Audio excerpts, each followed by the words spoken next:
அஸ்ஸலாமு அலைக்கும் வரஹ்மத்துல்லாஹி வபரகாத்துஹு. தினமும் ஒரு தெளிவு. மவுத் வீட்டில் 3வது நாள் பயான் ஏற்பாடு செய்கிறார்களே, இது மார்க்கத்தில் உள்ளதா என்று ஒரு சகோதரர் கேட்கிறார்.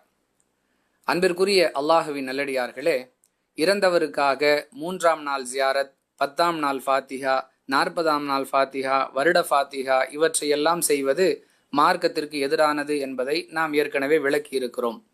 இதையெல்லாம் விட்டுவிட்டு சில ஊர்களில் எந்த வீட்டில் மரணம் சம்பவித்ததோ அந்த வீட்டில் இறப்பு நடந்து 3வது நாளில் பயான் ஏற்பாடு செய்கிறார்கள். இதில் உறவினர்களை எல்லாம் கலந்து கொள்ளும்படி அழைக்கிறார்கள். எங்கோ ஒன்று நடைபெறுகிறது என்று சொல்வதற்கு கூட வழி இல்லாமல் ஒவ்வொரு வீட்டிலும் எங்கெல்லாம் மரணம் சம்பவிக்கிறதோ அந்த வீடுகள் அனைத்திலும் இதுபோன்று 3வது நாள் பயான் நிகழ்ச்சி சில ஊர்களில் நடத்தப்படுகிறது. இது நபி வழியா என்பதே இந்த சகோதரருடைய சந்தேகம். அன்பிற்குரிய சகோதர சகோதரிகளே, இறந்தவருடைய உடலை அடக்கம் செய்த பிறகு அந்த அடக்கத்தில் கலந்து கொண்டவர்கள் மரணத்தையும் மறுமையையும் நினைவு கூற வேண்டும் என்ற அடிப்படையில் ரசூலுல்லாஹி ஸல்லல்லாஹு அலைஹி வஸல்லம் அவர்கள் சுருக்கமாக உரை நிகழ்த்தி இருக்கிறார்கள் என்பதை ஹதீஸுகளில் பார்க்கிறோம்.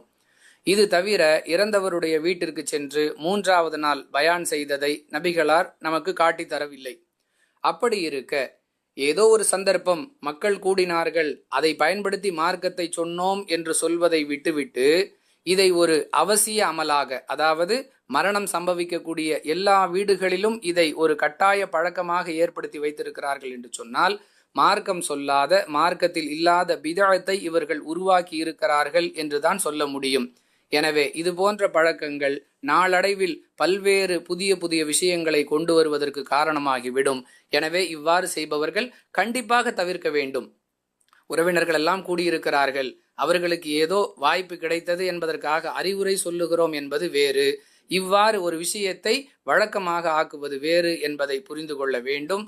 வாஹிரு தஅவானா அனில் ஹம்துலில்லாஹி ரப்பில் ஆலமீன். அஸ்ஸலாமு அலைக்கும் வரஹ்மத்துல்லாஹி வபரகாத்துஹு.